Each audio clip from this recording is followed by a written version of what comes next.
40 to 28. That was the score last year when Springfield knocked off defending national champion Cortland in the third round of the NCAA tournament. Fast forward to today. Both teams are right back on the big stage with a chance to keep their season alive and deeper into the bracket. Springfield's looking to prove that last year was no fluke. And Cortland's hoping to make sure history does not repeat itself. Hello, everybody, and welcome inside today on Stag Field here on ESPN Plus for the NCAA first-round match of Division III football. It'll be Springfield set to kick off and send it away to Cortland alongside Nick Pantages, and Nick. It'll be Cortland to start and set the tone offensively. It obviously starts with their quarterback, Mike Signo. They got to threaten him. But other than that, how do you see this Cortland defense steadily attacking Springfield defense? So for the Springfield defense, it's going to be all about their defensive line. They brand themselves the Great Wall of Georgia. Isaiah Scott, J.T. Kinsey, C.J. Hall, and Tyler Sordillo.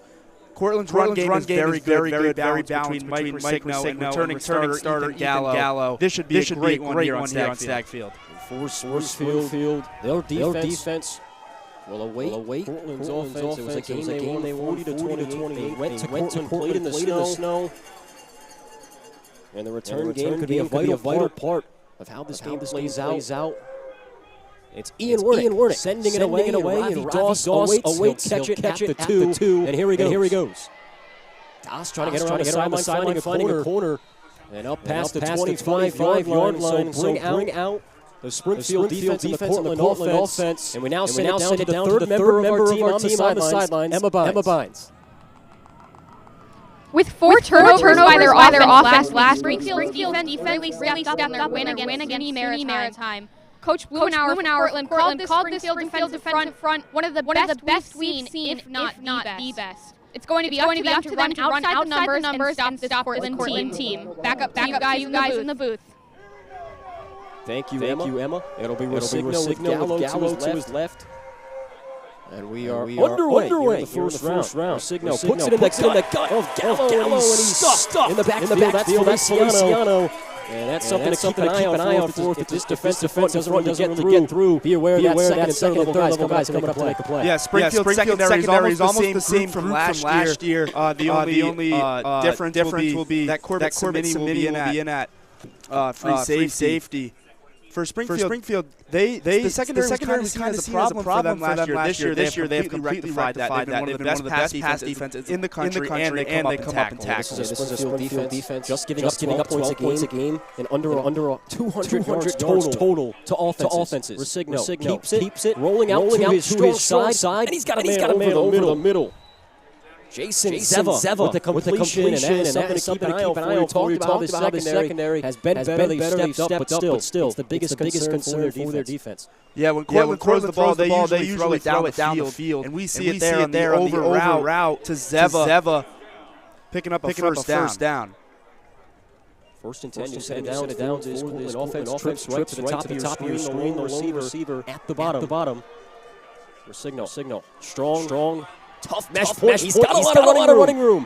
And Gonzalez tracks him down past the 50, but Mike Signo picks up the first down. And a good start from here to open things up. Yeah, that's what he does. That got him just over 1,000 yards on the season with that carry. Signo's a true threat. He really rides those handoffs on the read option, and we see it there with the picking up about 20. There was Signo on the season, 142 attempts, previous one, now over 1,000 yards. He's got 12 touchdowns on the season, and this is a quarterback averaging about 7 yards a carry, 100 yards a game. But he's got his buddy next to Ethan Gallo, who's also had a tremendous season this year on the rushing game. This is a very well-balanced offense. Signo rides the handoff again, puts it in the gut of his running back, and that is another strong carry moving the chains. As that was Kamani Dennis, the senior out of Liberty, New York. They'll set up second and short. Now on the 38-yard line, this Cortland offense is moving fast, and they are moving the ball with tremendous strides. Trips right to the top of your screen. They'll stay in a similar formation. Gallo over Signo, back at it. This time Gallo gets it. And he's by Dillon, a short carry, but nonetheless all they needed was a first down for about a yard. Yeah, Gallo's one of the six returning starters for Cortland on both sides of the running back position. Just over 600 yards on the ground this season. But he can do it through the air as well with 10 catches. Back at it. Now under 12 minutes here in the opening quarter.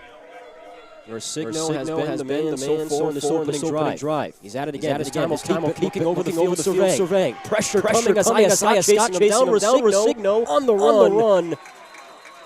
And a short throw by Rosigno intended for Jacques Prairie.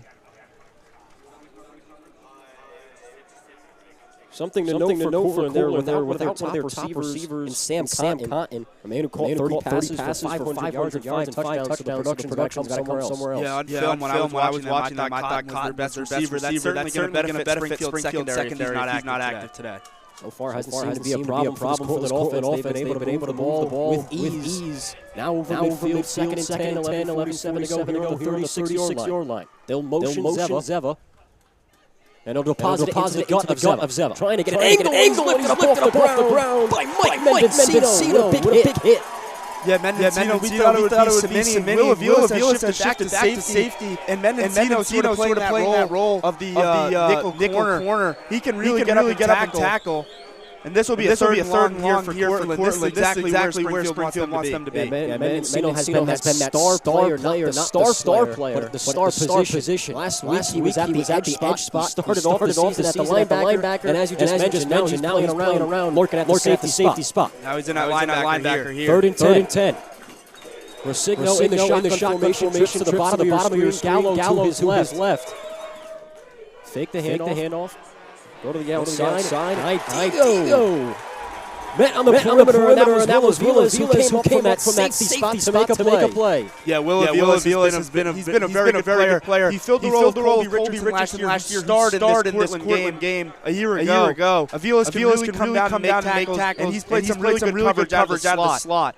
Now, Cortland is usually very aggressive on fourth down. 4th and 8 early. Let's see what we got. This is a team that was 9 for 13 on the season on fourth downs, a conversion rate of about 70%. Play clock all the way down to 10. They're going to have to get quick. Rosigno changing the line of scrimmage. A motion from Idivo. Rosigno. Not a lot of time. Mendocino in his face. Kinsey pressuring. And he's out of bounds. Incomplete. And an early fourth down stop for Springfield. We'll see where they mark him. They were signaling put potentially went out of bounds at 40. Incomplete pass. And a huge stop for the Springfield defense. And they are led by a man who is very fierce. Nick Keeney stepped up into this defensive coordinator after their previous one took off. And they get an early stop. And so we'll see the Springfield offense for the first time. Nick, what do you expect from this Springfield offense here to set the tone now on their first offensive possession? We know what we're getting out of the Springfield offense. You're getting a lot of runs, and it's primarily going to be Welch, T.J. Welch, the first-year starter quarterback, and Stanford Davis, the first-year starter running back. This is an offensive line that is very low in their splits, and they could drive through opponents. The first carry of the day will be in the gut of Stanford Davis. Davis, their lead fullback. Sarasulo, head coach for Springfield, loves to establish that. Both of his fullbacks have well over 500 yards this season. Yeah, Welch has been their leading rusher this year at about 900 yards. He's a really physical runner. Second and 8 now on the 36 for Welch in the Springfield offense. There's something to note. This is an offense that turned it over 4 times last week. So they're going to have to be elite in holding on to the ball. Another carry there for Welch. Not a big gain. And there's a man down holding his knee. Not a good sign. It looks like right now it's Stanford Davis, who's that starting fullback for Springfield. The man who had over 700 yards in the season, averaging 5 a carry. Could be a huge loss to the Springfield team. It's an early start, not what you want to see when one of your lead premier backs is down, especially for an offense that runs as much as Springfield. Yeah, Davis has the most yards of any back on the team, but luckily for them, walking off under his own power. Now we're going to see Bodie Dunn come into the game at fullback. He profiles a little bit differently than Davis. He's a little taller, a little faster, where Davis runs lower to the ground. If a fullback is going to break off a big run, it's going to be Dunn. Yeah, Bodie Dunn and Stanford Davis, a good mix. But right now, they're going to put the first-year A.J. Verchio in the backfield. A first-year quarterback behind his quarterback in T.J. Welch. Could be something coming here. He's going to roll out, got a lot of speed, get to the sideline. And a man who didn't have a single carry the entire season picks up a first down for Springfield. Wow, they dug deep into their playbook on that one. Yeah, I don't think I've ever seen a fullback toss, and here comes Dunn in the game. This was clearly something they had scripted at some point. And what better time than to avoid the 3-and-out on the first drive? We were able to talk to both coaches this past week, and it seemed like both of them had something up their sleeve they were waiting to pull out. We see it there. And a first down carry that continues the drive for Springfield. Welch fakes left and a go right. Got some running room, putting his head down. And he's met by a multitude of Cortland defenders, but that's after he gets a carry of about 5. Yeah, Cortland's defense usually does a very good job of tackling, but they did have some problems against Ithaca. You know, Ithaca had a lot of broken tackles, especially early in the game. For Cortland, just so they don't get behind after getting stopped, they're going to have to wrap up these big physical Springfield runners, including Welch. Yeah, this is an offense that just is completely fine with getting 3 to 4 yards a carry. And on top of that, they're falling forward for an extra 2 yards, which is a huge benefit.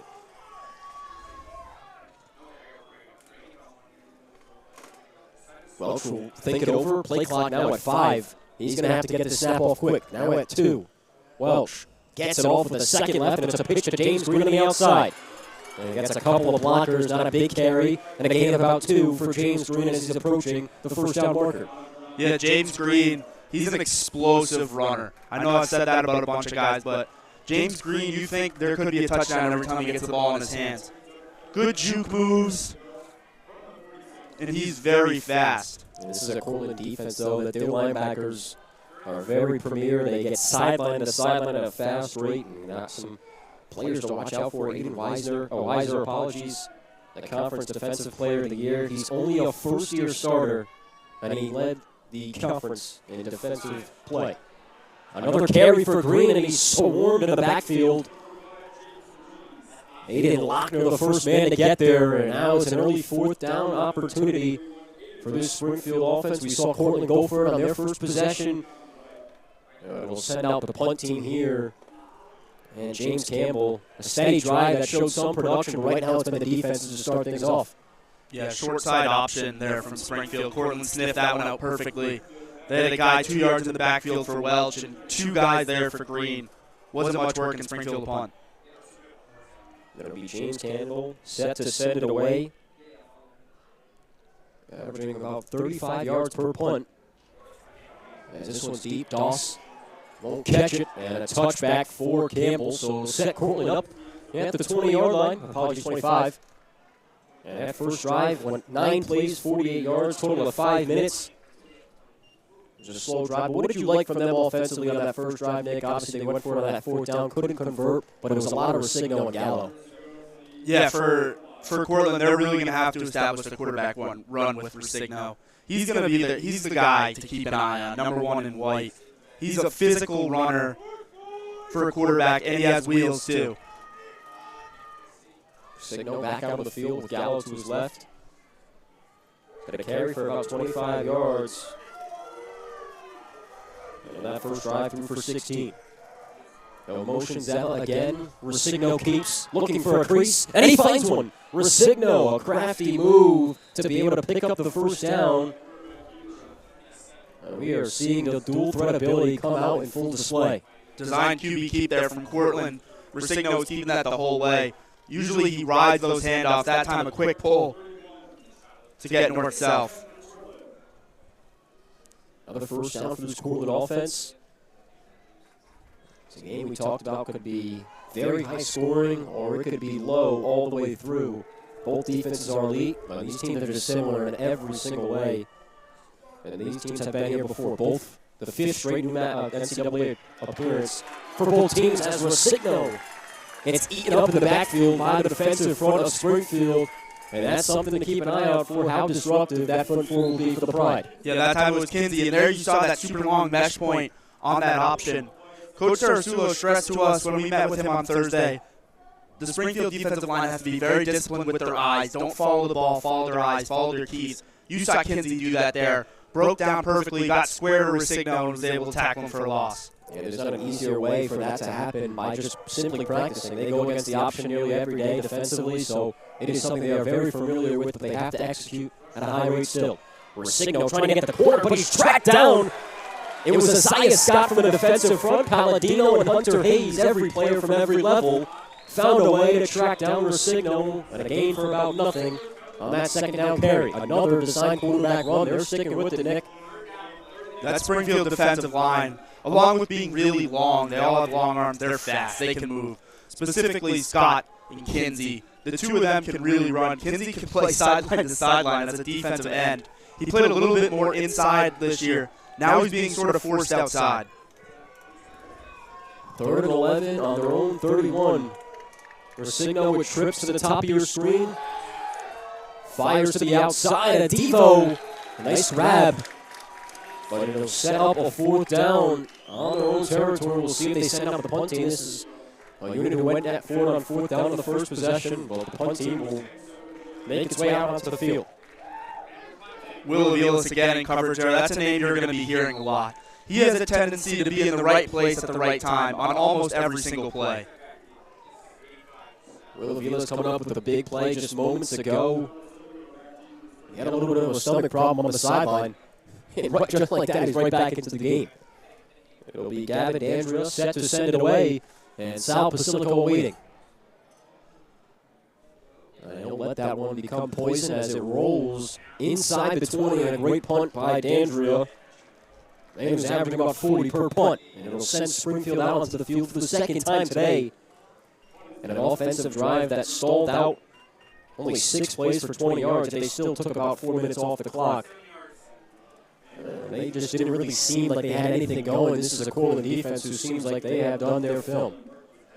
Yeah, last year they had a little bit of trouble early stopping the triple option. It's just really an offense you can't prepare for. You can try your best to replicate it with your scout team, but it's really tough. It's so unique. Springfield runs it so quick. They did a really good job, however, on that first possession. We'll see how the Pride respond.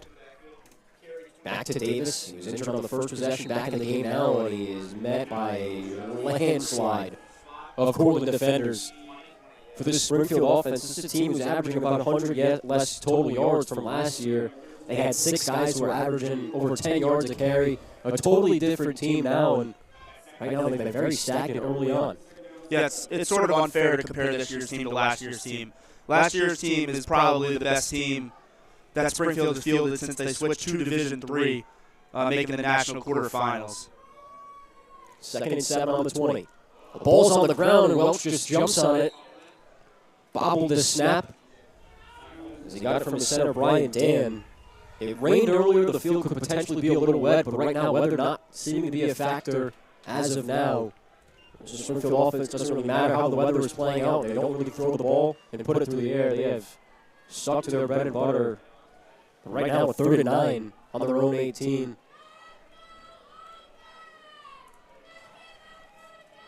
Under 3 minutes here in the opening quarter. Still no score. Welch.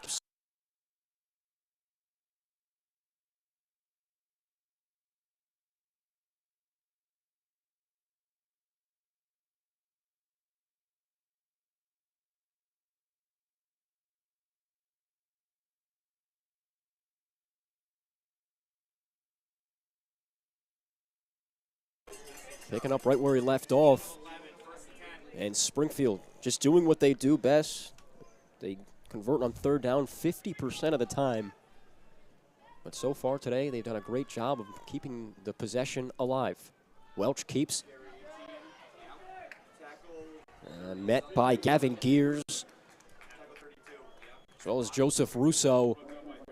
But this defensive line for Cortland right now is living in the backfield. This is a very, very good unit for Cortland. We mentioned Aiden Weiser, the conference defensive player of the year, 7 sacks, 9.5 tackles for loss.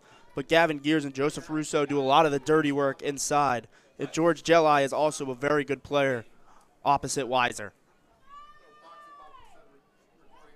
2nd and 5, Welch gives it to Davis, gain of about nothing.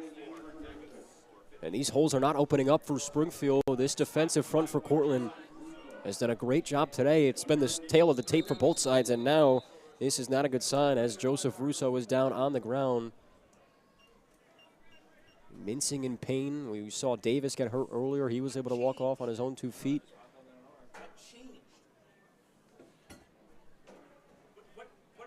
you guys switch anything?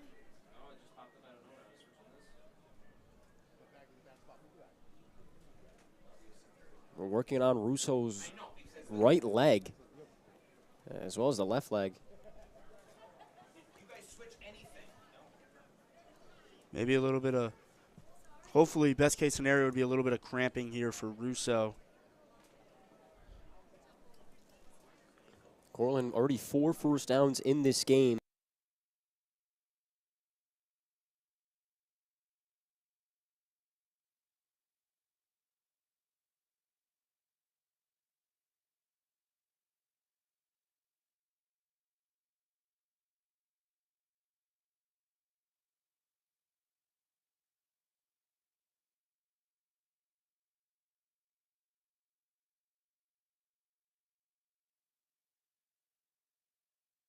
Maybe getting rolled up on the scenario. But as the teams come back down the field, huge third and four here for Springfield. Another third down. Just mentioned they get it about. They convert on third down 50% of the time. Under a minute here in the opening quarter.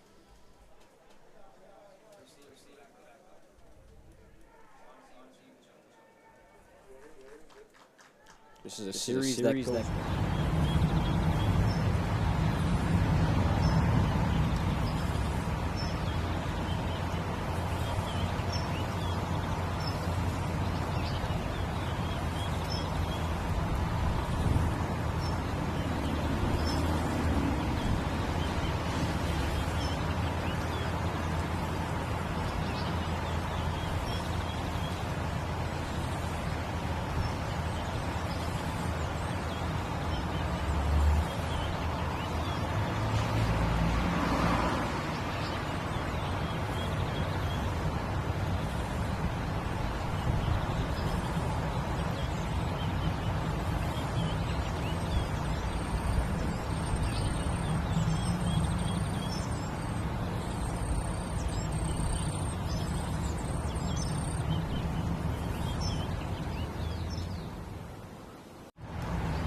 last year. That time, another good coverage there by Aviles, but just a beautiful back shoulder throw by Resigno. Didn't lead his guy out of bounds. You can't draw it up better than that. Yeah, as a corner, you just got to get your head turned around, and that time he just didn't. That last play went for a loss of about 2. Resigno gives it to his back in Gallo, and Sordillo was holding the jersey of Gallo, and now a timeout coming in from Cortland. 19 seconds remaining.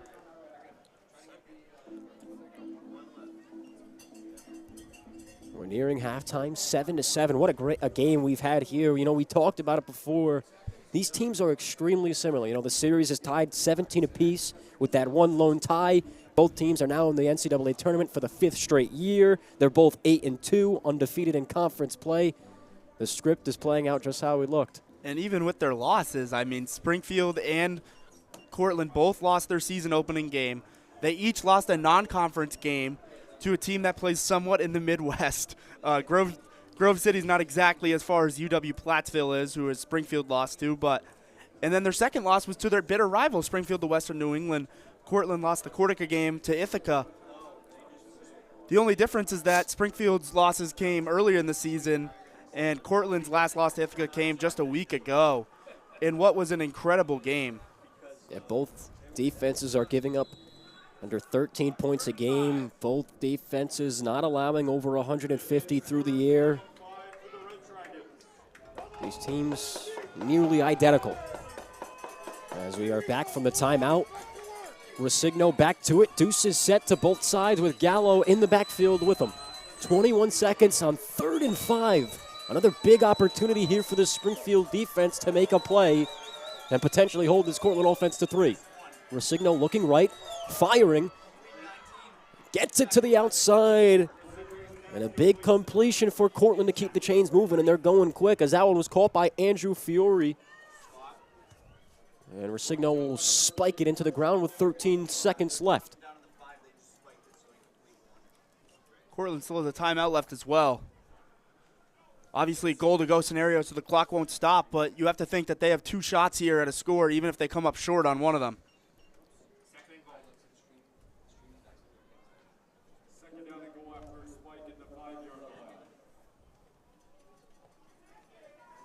Cortland checking its sideline, taking their time. Now 15 on the play clock. They're going to have to set up quickly. They will. And they'll come out in a trip set. Resigno looking left over the middle and broken up by Aviles. That time they went back to Aviles, and this time he stands on top. He gets his get back there. Same guy, too, with Zeva. But Aviles did a really good job of getting across his body without committing a PI. And that ball was nearly tipped at the line of scrimmage. We saw some hands fly up as that ball got released. Not sure if that played a role. I mentioned the length of Springfield's defensive line. They got to have their hands up here, but they also have to keep containment. Don't let Resigno break loose. Idivio in motion. Resigno rolling. Peterson tracking down, and he floats it in the back of the end zone. And it'll set up 4th down. We'll see what Cortland elects to do. Will they take their points, or will they try to get more? There's only 3 seconds remaining. Great job there by Scott and Peterson, not giving up their pursuit angles or going for the sack, just forcing him to flow toward the sidelines and throw the ball away. And Resigno is the only man of the offense on the field right now. I think they are seriously considering going for this. That's why the field goal unit was so hesitant to come out. I don't think Coach Blumenauer really signaled what they were going to do, so now he's taking a timeout to think it over. If you're this Cortland offense, are you thinking about really just taking your points? It's a risky bet, and you're taking an extreme gamble by trying to go for it here on 4th down. You know, obviously Springfield gets it to set the second half, but I'm not the right guy to talk to about this. I'm going for this all day, personally.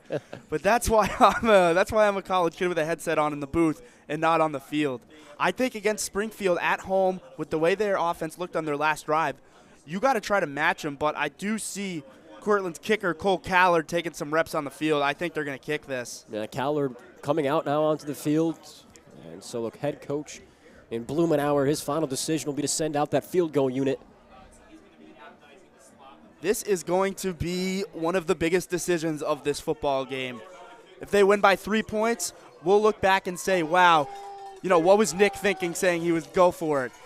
If Springfield scores a touchdown on its opening drive of the second half, we will look back and say maybe they should have considered going for it. Callard, the hold, the kick, and it's blocked. Be careful, Gonzalez is going to pick it up. And Nick Gonzalez has a little bit of running room, but he's chucked out of bounds. What a play. That was George Jelai on the tackle, but a massive, absolutely massive field goal block for Springfield.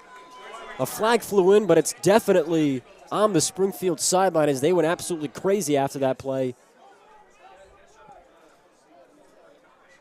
The defensive coordinator for Springfield, Nick Keene, is on the field, literally on the logo. A lot of confusion going on. The officials talking to Coach Cerasulo now.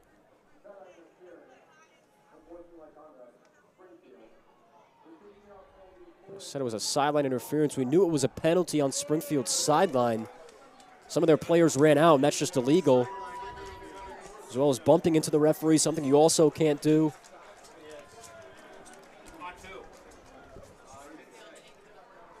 But that'll do it for the first half. What a game we have here in the first round of the NCAA tournament between two teams who met last year, and for right reasons. It's 7-7 at the half.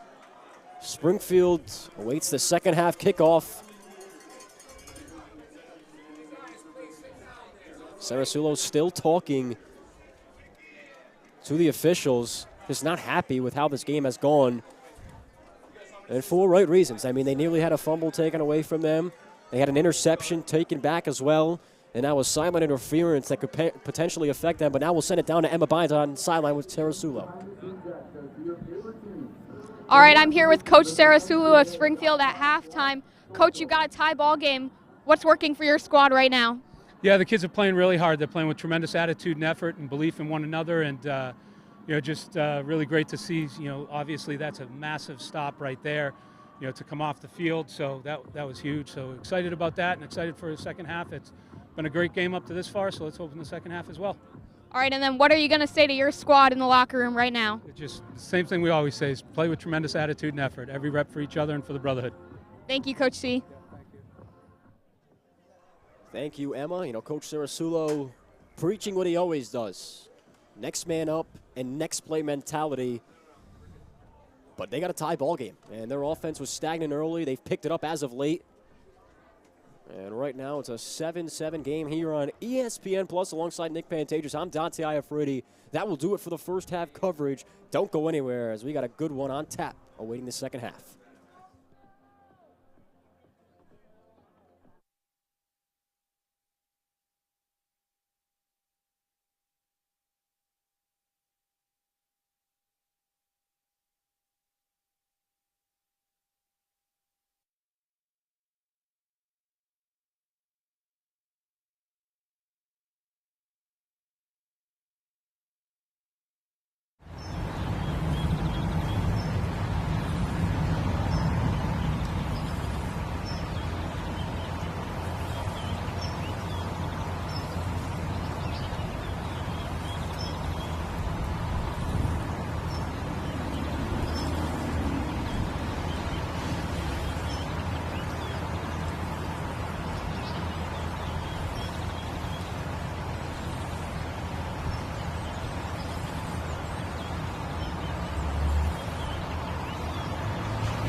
Coach, you're tied going into halftime, especially on that last possession. You guys were stopped by Springfield's defense. What are you seeing on that drive? Yeah, it's just two teams playing really hard, and I was excited we were able to get down there, a couple big plays, and disappointed we didn't come away with 3 points there at the end. But credit to them, they made some stops. All right, and then what are you guys going to change going into the second half to try and regain some momentum and win this game? Yeah, we got to be better on third down on offense. They're a good defense. But we just got to execute a little bit better, and defensively, I think we're doing a really good job reading our keys in spots we need to tackle better. All right, thank you, Coach. All right, thank you.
We welcome you back in for the NCAA first round coverage here on ESPN Plus. A majority of technical difficulties we're working with you here on the campus of Springfield College, but it's a 7-7 ball game between two teams who are tied all time in series, so they're really fighting extra hard to try to break through in the first half. Ending that was Cortland, who had a decision on fourth down, ending up deciding to elect for a field goal, and it was blocked by Springfield. But it's been really Mike Rosigno. What have you seen from this Cortland offense and even their defense, who's really been that premier bright spot for them today? I mean, we just saw an incredible first half of football, all three phases of the game, offense, defense, special teams. Both teams have really left their mark. If you want to look at it in 3 phases times 2, all 6 phases for both teams combined they've been up and down, right? And that's what makes a great football game. At times, Cortland's offense looked unstoppable. That touchdown drive they had, 15 plays, 9.5 minutes. But sometimes Springfield forced a couple 3-and-outs. Cortland has big returns. Springfield blocks a field goal. Springfield has big returns. They nearly force a fumble on a kickoff. We've seen a lot, and going back to your point on Rosigno, he's really been getting it done with his legs. So it'll be Cortland set to send it away, and At the end of that first half, there was a sideline interference, so that penalty will be enforced on this kickoff. But for this Springfield unit, they're now going to be coming out to the field offensively, led by T.J. Welch, but it's been really Bodie Dunn who's been that main guy. We'll hold off as we'll let the kickoff get sent away as Cole Callard is awaiting Sal Basilico and James Green deep in the end zone. Potential touchback opportunity here. He's got to kick it from the 50, so an extra 15 yards for Callard here to start the second half.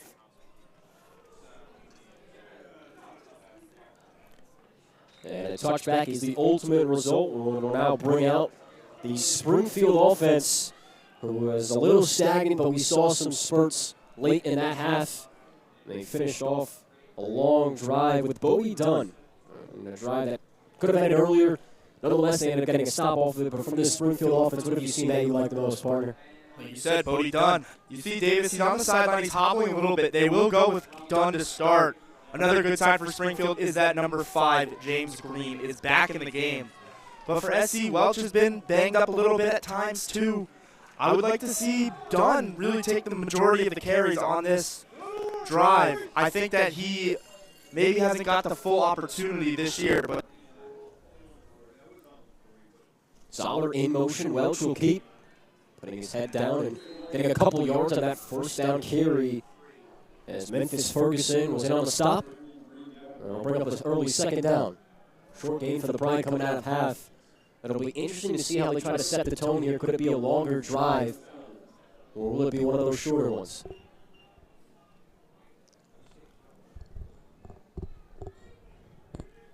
really taking a lot of time here. Nearing single digits on the play clock. 14:27 to go. Already 30 seconds into the half. This carry will be done. And he stopped short for a gain of about 4. Good carry there by Dunn, and that's really all they need, as they got to set themselves up here on third down. Now a 3rd and short early for the Pride. Yeah, I think this is about a 3rd and 3. Dunn falling forward there for the first down. Springfield, in this situation, they're very diverse. There's not really one guy on a 3rd and short who you can count on getting the ball. Springfield doing a good job spreading the rock, keeping it mysterious on who's going to get the next carry. It'll be Dunn here again as he moves the chains for a first down. Bodie Dunn. 9 carries today for over 40 yards. But a big part of the production today for the Pride. Yeah, this is just a completely different group of running backs for Springfield. Last year with their core of Dante Vasquez, Blaine Hart, and Arson Stefan. You know, everything that needs to be said about those guys has already been said. This group is a little different, but I think they might be a little faster with Dunn at fullback and Green on the edge. They can really break off some explosive plays. Yeah, it's almost unfair to compare the team from last year to this year's. As Welch gets a carry here, but something to note. I mean, both of these fullbacks for Springfield, I mean, they got about 1,200 yards combined. Arson Stefan, just to set the scene, had 1,700 himself last year. An All-American, complete standout, and yeah, it's definitely hard to fill those shoes, but they've done it with at least 2. Yeah, he was a machine. They had 6 guys last year, averaging over a first down a carry. Oh, that production is trying to pick up in other places. 2nd and 7 now on the 39. Welch under center again with Dunn behind him as they'll motion Green and give it to Dunn. Dunn trying to find a crease and slips through for a little bit of an extra gain. As he'll move the chains for another first down carry. Bodie Dunn is really just inserting himself into this game. Another man down on the field. It's a Cortland player. And that's what I was talking about with Bodie Dunn and pad level. There we see he does the perfect job of just getting what he needs. If he needs 3, he'll get 4. If he needs 7, he'll get 8. Dunn averaging 6 yards a carry right now today. Another man on the field down for Cortland. Not sure who it is. Can't really get a good angle on the number on the jersey. If I was to guess, it would be a defensive lineman for the Red Dragons.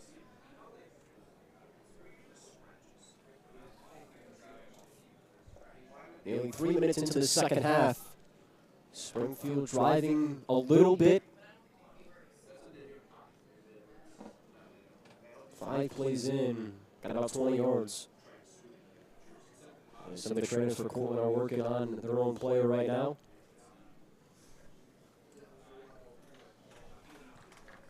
And finally, Gavin Gears stands up on his own 2 feet. Another scary sight. He went down earlier in the game as well. And his counterpart, Russo. Russo has not come back into the game.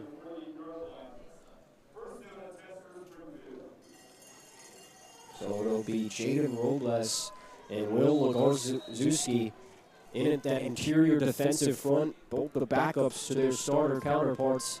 And a new set of downs, 1st and 10 from the 48 with 12-10 here in the second half. Dunn will continue his load on this possession. Gets another stout carry for about 2 yards. And Springfield coming out in this opening second half. And they have definitely not come with pace. They are really trying to have a slow, methodical drive here to start. Yeah, of course. I mean, with how Resigno looked to end that second quarter, you don't really want him on the field. But for Springfield, it's been all done on this possession.